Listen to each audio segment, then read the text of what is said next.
Authors Unplugged. I'm so excited you could join us this week. We have USA Today bestselling author Lana Williams. Lana, thanks for taking the time to talk to us. Thank you so much. And it's actually Lana. Lana, thank you. Thanks for correcting me. It probably makes sense that way. We need another N, I think.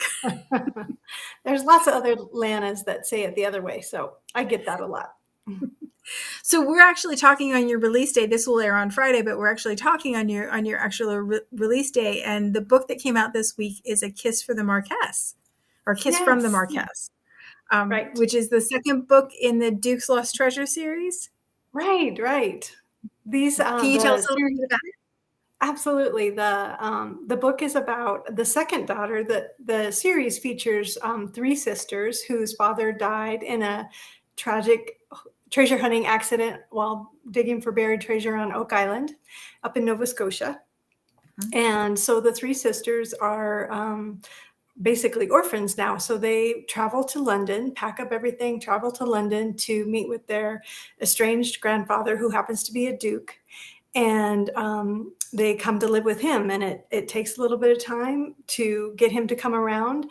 And that all was covered in the first book. So now we're on to the second book, whose story is Nora, and she's the second oldest sister. And she has a lot of guilt from the day that her father died. And so what better way to make up for that than to honor his memory, find a way to publicly honor his memory, because he was quite well known as a treasure hunter. And he spent decades looking for treasure on Oak Island with, unfortunately, very little to show for it. And so she decides that the best thing she can do to honor his memory and make up for her guilt is to create a display so that everyone understands what he went through and how hard he worked and the challenges that Oak Island presents, because it's, of course, in Nova Scotia, and it's a long winter, a short digging season. And it's not easy. There's lots of challenges. It's a remote area, and they face lots of challenges during the treasure hunt. So she decides to take the few items she has, and she has found what she thinks is the perfect museum to display these artifacts, because the man who owns this museum is the Marquess, and he specializes in really unique displays that tell a story. And so she decides that's perfect. That's exactly what she needs. That she's so excited, and she scheduled an appointment. He doesn't show. She schedules a second appointment with him, and he still doesn't show. And so by then she's kind of mad, because it's like, hey, my time is as valuable as yours is. And she sort of thinks it's because she's a woman, because she's faced a little bit of prejudice, before from men. But she's not going to take it. So she marches on over to his house and to give him the what for, and is very intrigued by the man she meets. Very cool. I really like Simon. He's the hero of our story, the Marquess. He is a very quiet, rather reserved, shy kind of person. And the reason for that is he experienced a lot of grief in his youth. His parents died, and then he was shuffled off to an aunt and uncle, and they died. And then he went on to go with a different uncle, and then he died. Oh my goodness. There's just a lot of, and so he just never really adjusted well to all of that. Mm-hmm. And so he doesn't really like public, and he was bullied in school a bit because he was so quiet and grieving. And so he just doesn't like people that much. Well, but attached too. Yeah, exactly. So I do like, one of my favorite types of heroes to write are wounded ones, and he is certainly wounded. And he just is very intrigued with Nora, because she's so different from him in every way. And she's just this bright little light that shows up in his life. And he's like, wow, I don't even know what to do with you. Oh, that's cool. It's pretty fun. And then it moves on to where we have a little bit of mystery in the book, because part of the display gets stolen. And so, yes, one of her father's items, along with some other things from the museum, get stolen. And so there's a bit of a mystery trying to figure out who did it and why, and the reasoning behind all that. So I hope readers love this book, because I certainly do. Oh, it sounds like so much fun. It is. And a little bit like Grumpy Sunshine, which is one of my favorite. Exactly, Yeah. exactly. That's Like, perfect. Grumpy Sunshine. yeah, Perfect. I love that. That's one of my favorite tropes. I love it when she brings the light into his world. I think Right? that's so fun. Yeah, very fun. Yeah. Awesome. So this is book 2 in the series, and you have one Yes. more coming out after this one? Yes, yes. The third one comes in October, and it'll be the third sister, Lena. And she's a little bit different. She actually has the gift of foresight, of premonition, of Oh, that type of wow. thing. And so, but she finds it very unreliable. And it's frustrating for her because she can't count on it. It never shows up when Mhm. she needs it. And it hasn't really, she doesn't feel like it's helped save anyone that she loves. So what is the point of this? Yeah. And plus, It's when she has a inconvenient. premonition, it sort of makes her look like a freak because she goes pale and gets the shivers and she can't hear anything. And she just Mhm. is taken over by this premonition. And so it's been fun creating her world to see where we go with. It And we have sounds a like grumpy Duke in this one too. So gotta love love a those, grumpy man with a title. right?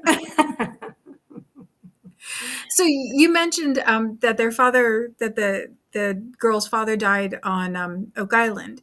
Right. Did you do some kind of research to figure out what treasure hunting on Oak Island was like and such? I have. We actually, there is a show on the History Channel called The Curse of Oak Island, and it's very popular and has been on My the sister show. likes that one. Yeah, it's been on the channel for years. And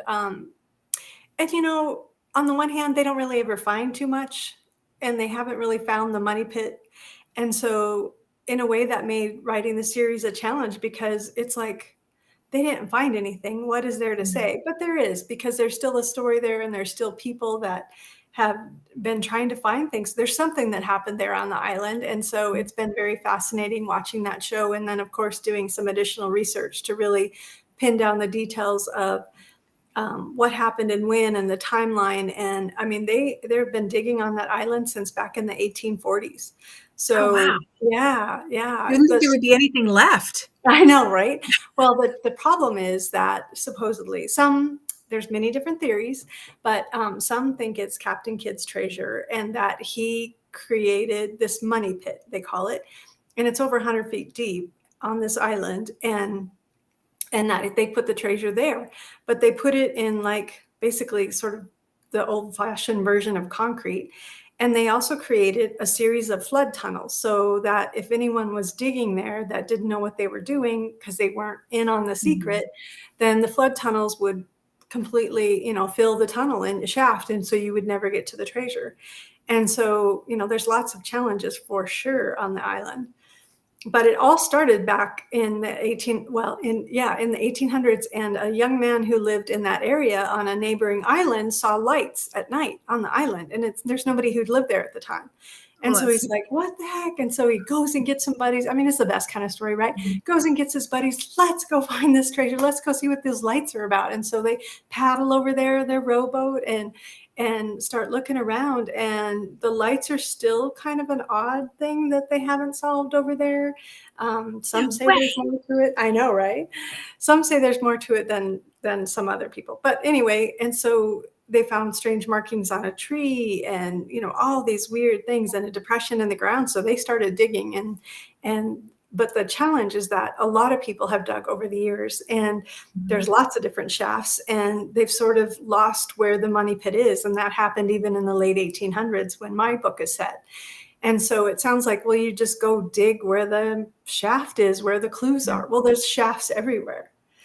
And so no one knows, yeah, which one is the real one and what you're going to hit. And they dug extra shafts to try and circumvent those flood tunnels. And so it's a bit of a puzzle for sure. But it's been fun researching it. And I still enjoy watching the show. And we'll see if they ever find the real treasure there. But Well, I bet there must be something to have kept everybody's I interest know, for this long, exactly. you know? Well, and the fun thing I think about the TV series is that they find little things and they Mhm. share lots of history about it. So they talk about the lead bag seals that bags of produce or gold even or whatever were sealed with, and they weighed and measure them, and they stamp these lead seals in there. And so, I mean, I didn't know that. I just I didn't think know that. all this little stuff is just so fascinating to me. So that's the kind of history I love, is just the little daily, how did that work, and Mhm. why did they do that, and where did that come from? I love those Yeah. details.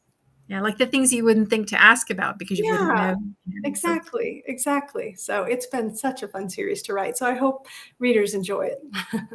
oh, I imagine they will. It sounds like a lot of fun. So have you always liked history? Always, always.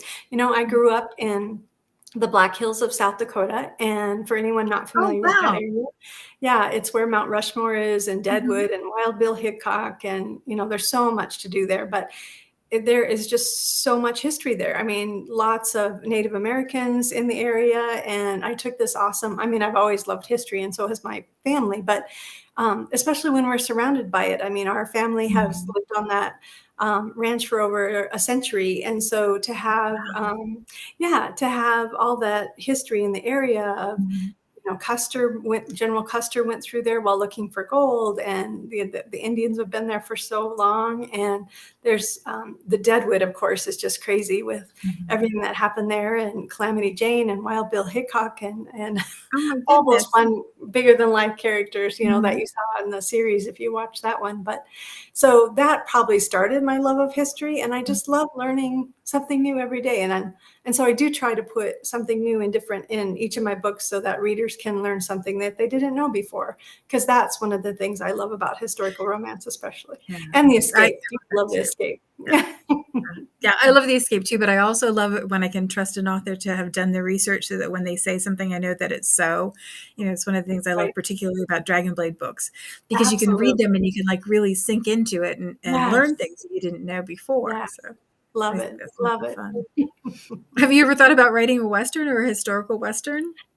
I played with the idea a few times, but I don't know. I haven't had any brilliant ideas come to mind. I'm Mhm. sort of fixated on England at this point in Yeah. time, but we'll see. Never know, right?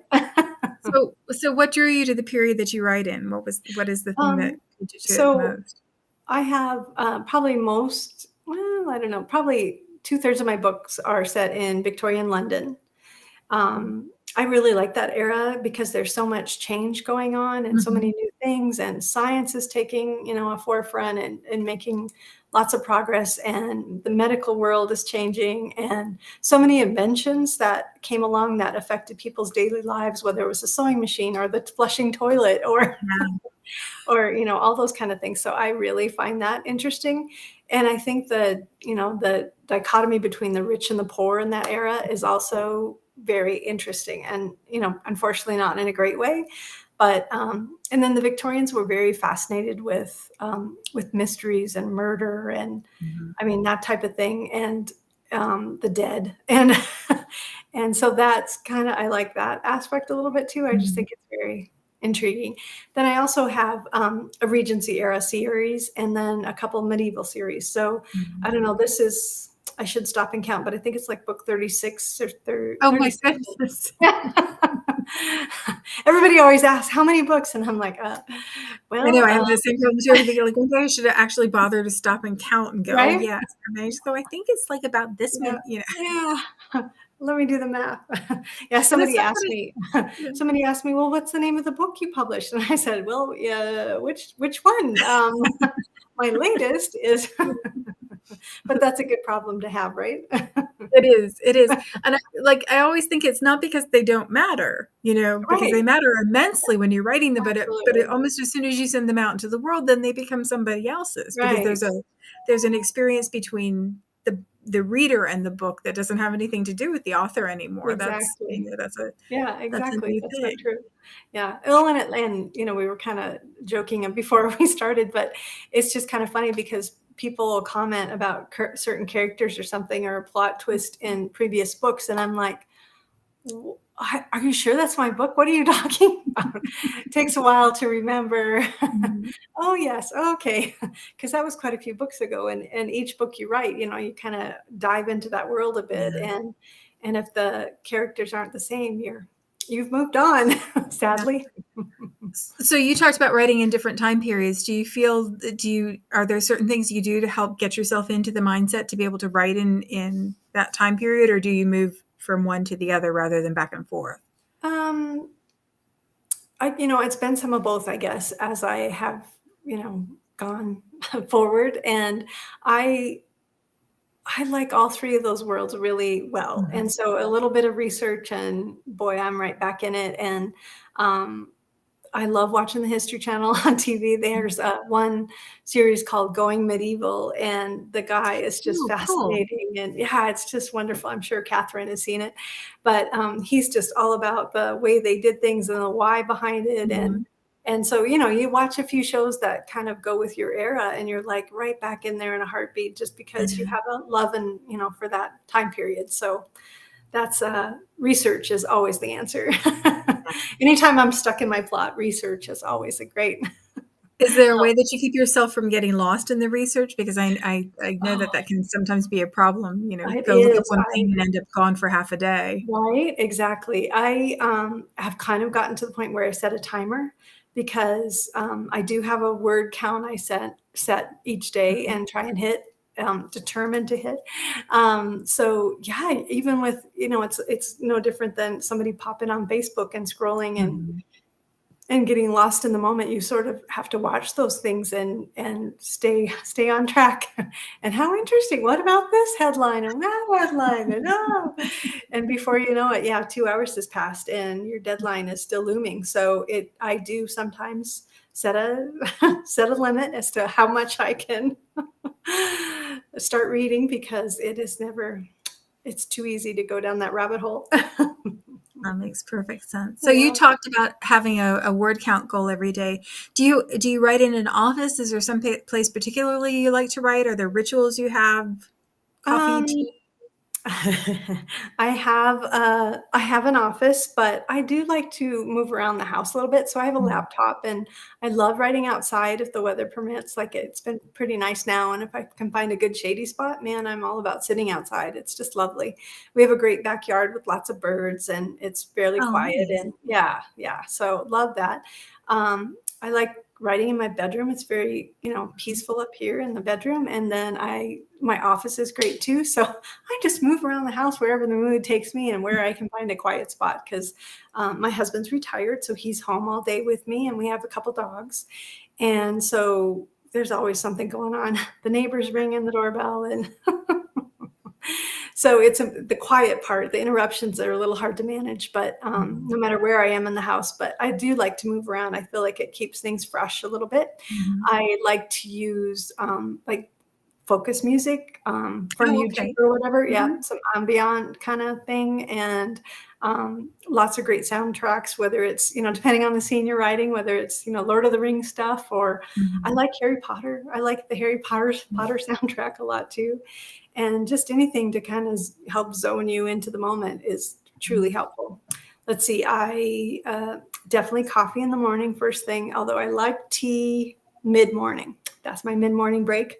Um, I exercise every day and then start diving into the words. I do check email first, which is a horrible habit, but I just haven't been able to break that, because it just seems like, again, you get lost in the scrolling Mhm. through the emails to figure out what's going on. And oh, I should read that. And oh, I should sign up for that class and all that. So better to just dive into the words and get that Mhm. done and moving on. But then sometimes that's just as bad, right? You have all these other things to do and to run your business Yeah. and to get done in your life, and you get writing and things are going good. It's really hard to stop. Yeah. Yeah, sometimes that's all you wanna do. Do you Right? plot your books out ahead of time, or do you just go by the seat of your pants, or some I combination of both? do some plotting, definitely. I figure kind of start with the characters first Mhm. and figure out kind of what their wounds are and why, what makes them tick, what they're trying to achieve, what their visible goal is to try and that they're, not going to hit for quite some time, and why it's important to them, and why those two characters can't be together. That's probably Mhm. the important one. I don't like stories where if they just sat down and had an honest conversation, they could get over this. Fixed. Yeah. Yeah. So I really try, and the problem probably is that I don't like conflict. I'm not. And so it's hard for me to write it, and it's hard Mhm. for me to maintain it. And if these two people hate each other that much, why would they ever get together? I mean, there's a Yeah. line there somewhere, right? Yeah. Yeah. There was, and I terrible for not remembering the author's name, but the woman who wrote Romancing the Beat Oh, yeah, yeah, talks yeah. about, yeah, it talks about going from wholehearted to HOLE to wholehearted WHOLE.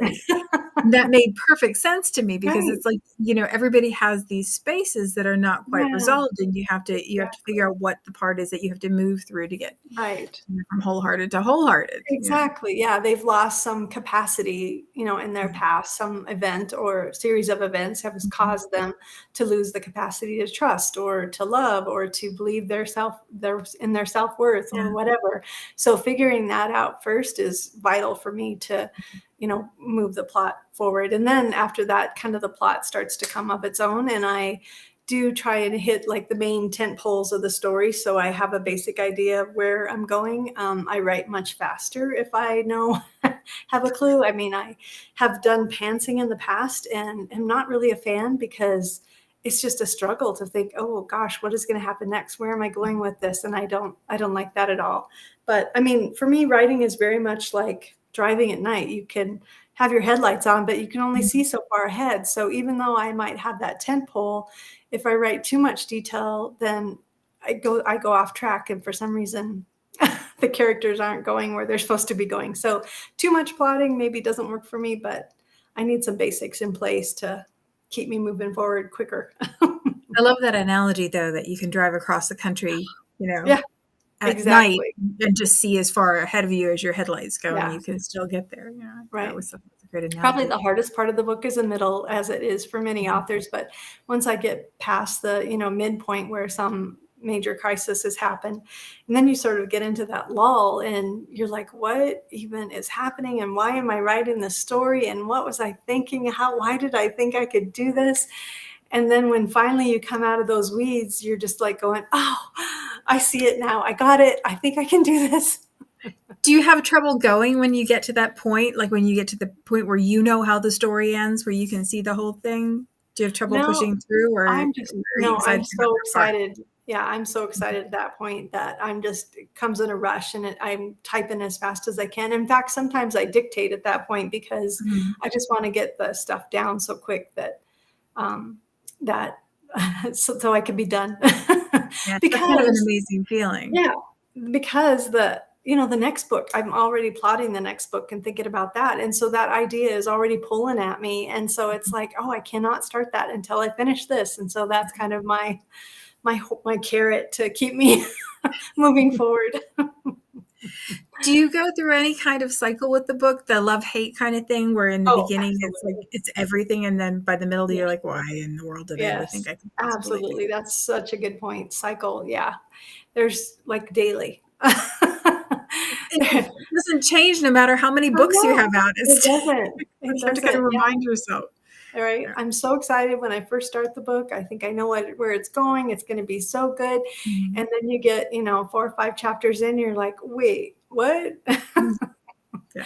But it comes around again. And, I should write down notes to myself to remind myself that it's going to be okay. You're going Yeah. to figure this out. There's no need for panic.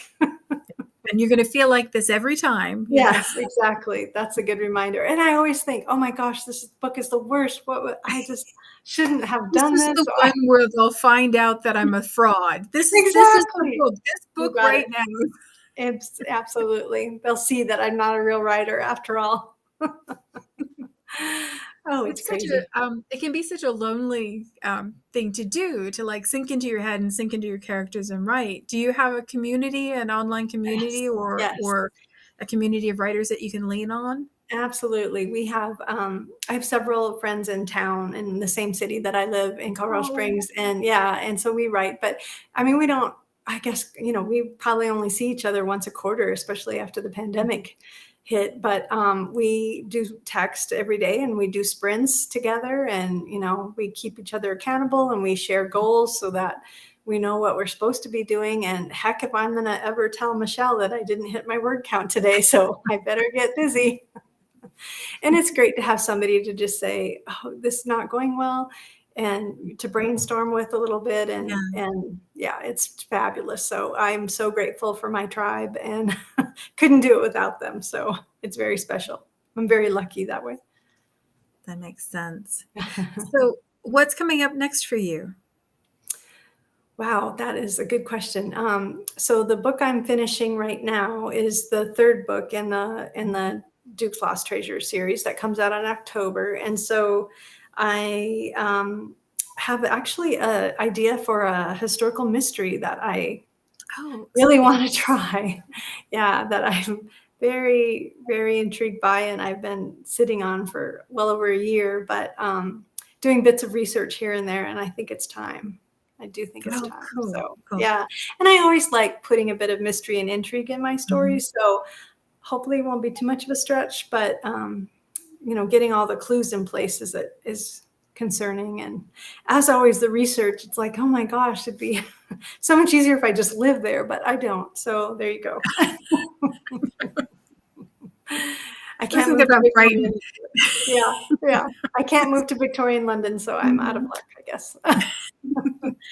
Have to stick with the research, but so I'm super excited about that, and I think that's the next one on the burner. So I have the first chapter kind of roughed out, and we'll see where it goes from here. That sounds like fun. Well, thank you so much for taking the time to talk to us today. I really appreciate it. It was a delight to talk to you.